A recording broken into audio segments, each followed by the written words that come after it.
Assalamualaikum warahmatullahi wabarakatuh. Perkenalkan, nama saya Ahmad Zais Ramadan. Saya dari Kantor Pencarian Pertolongan Kelas A Balikpapan. Saya peserta Latsar CPNS tahun 2021, Angkatan 5 Kelompok 4. Dari modul yang telah saya baca, saya dapat menyimpulkan bahwa manajemen ASN adalah pengelolaan ASN untuk menghasilkan sumber daya manusia yang berkualitas. Kedudukan ASN ada dua, yaitu yang pertama, pegawai negeri sipil (PNS). Yang kedua, pegawai pemerintahan dengan perjanjian kerja, bisa juga disebut dengan P3K.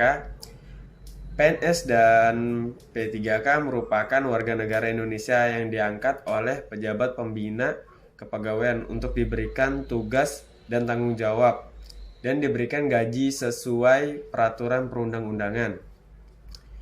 Untuk menjalankan kedudukannya tersebut, maka pegawai ASN berfungsi sebagai pelaksana kebijakan publik dan pelayanan publik dan perekat dan pemersatu bangsa. Agar dapat melaksanakan tugas dan tanggung jawabnya dengan baik, dapat meningkatkan produktivitas, menjamin kesejahteraan ASN dan akuntabel. Maka setiap ASN diberikan hak yang harus dijalankan sesuai dengan tugas dan kewajibannya. ASN sebagai profesi berlandaskan pada kode etik dan kode perilaku. Kode etik dan kode perilaku ASN bertujuan untuk menjaga martabat dan kehormatan ASN.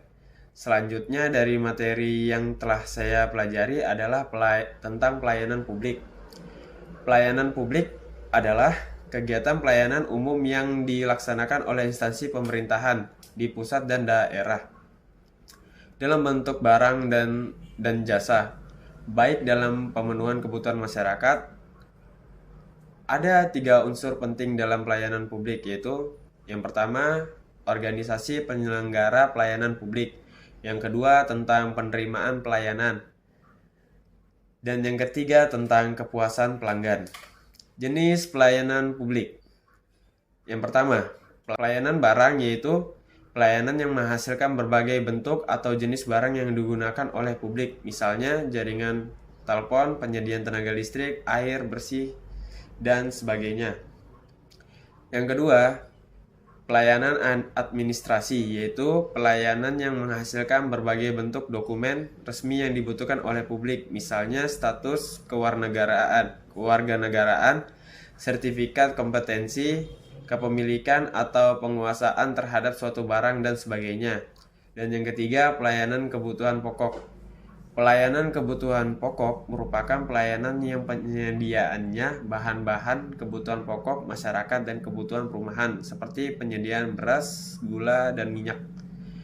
Asas pelayanan publik: 1. Kepentingan umum, 2. Kepastian hukum, 3. Kesamaan hak, 4. Keseimbangan hak dan kewajiban, 5. Keprofesionalan, 6. Mudah dan murah, 7. Tidak diskriminatif, dan 8. Keterbukaan dan tepat waktu.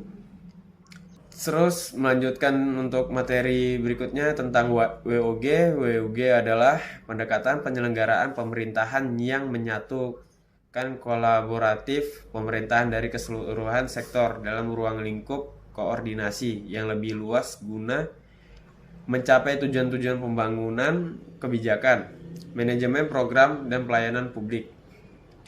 Dalam hal ini, WOG menjadi penting karena diperlukan sebuah upaya untuk memahami pentingnya kebersamaan dari seluruh sektor guna mencapai tujuan bersama, sikap, perilaku, dan nilai yang berorientasi sektor harus dicairkan dan dibangun dalam fondasi kebangsaan yang lebih mendasar, yang mendorong adanya semangat persatuan dan kesatuan.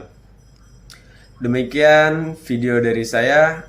Kurang lebihnya mohon dimaafkan apabila saya ada kesalahan kata, mohon dimaafkan. Wabillahi taufiq wal hidayah. Wassalamualaikum warahmatullahi wabarakatuh.